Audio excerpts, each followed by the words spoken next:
یہ جو وائزین حضرات ہیں، مثال کے طور پہ جو کانٹینٹ آپ نے بتایا، مشمولات جن موضوعات پہ گفتگو کریں گے، وہ آخرت ہے، وہ نیکی بدی کا شعور ہے، جو بنیادی توحید اور شرک کے مباحث ہیں، کیا قرآن مجید نے پابند نہیں کر دیا ہے کہ فذکر بالقرآن من یخاف وعید، کہ قرآن کے ذریعے سے ہی تذکیر و نصیحت ہوگی؟ اس لیے کہ جیسے ہی آپ قصہ کہانی کوئی اپنی بات شامل کرتے ہیں تو جو توازن دین نے قائم رکھا ہوا ہے وہ گڑبڑ ہو جاتا ہے. تو کیا ان پر یہ پابندی نہیں ہے کہ وہ لازماً قرآن مجید ہی سے تذکیر کریں، اس لیے کہ قرآن نے خود پابند کیا ہے؟ اصلاً تو ان کو اللہ کی کتاب ہی ہاتھ میں پکڑ کے یہ سارا کام کرنا چاہیے.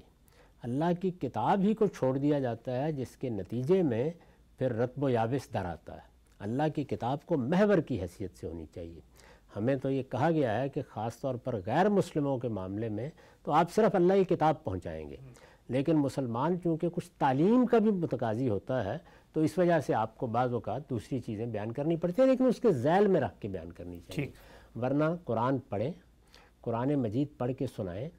ہمارے ہاں میں نے بعض ایسے وائزین کو دیکھا ہے کہ جو قرآن ہی سناتے تھے.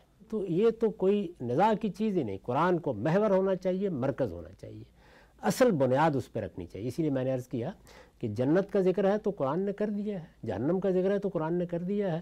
اس کو مختلف پیرایوں میں اگر بیان کیا جاتا ہے اور قرآن اچھی آواز سے بھی پڑھا جاتا ہے ایسی مجالس میں، تو پھر لوگوں کو اللہ کی کتاب لانے کا یہ ذریعہ بن جائے گا.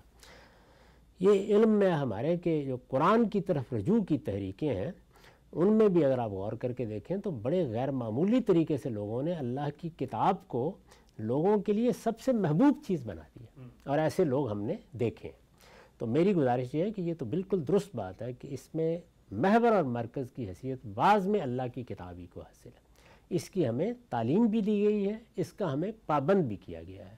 یہ کتاب ہے جس کو آپ جتنا زیادہ مختلف پیرایوں میں پڑھیں گے، اس کی شرح و وضاحت اپنی تقریر میں کریں گے، اسی کو بنیاد رکھیں گے، اس کی آیتیں پڑھیں گے، ان آیات میں جن واقعات کا حوالہ دیا گیا ہے انہی تک اپنے آپ کو محدود رکھیں گے، تو اس سے بڑی تو کوئی سعادت نہیں ہو سکتی. لیکن اگر کہیں ضمناً کوئی چیز بیان کرنی پڑے، جس کو میں نے کہا کہ تمثیل کے طریقے پر، تو بتا دیں کہ میں بات سمجھانے کے لیے ایک مثال دے رہا ہوں، تاکہ دائیں بائیں کی چیزیں جس طرح لوگوں کو بتا دی جاتی ہیں اور پھر وہ ان کو اپنے ایمان کی چیزیں بنا لیتے ہیں. ان کے ہاں وہ ایسی چیزیں ہوتی ہیں جن سے دائیں بائیں ہونا دین سے نکل جانا بن جاتا ہے.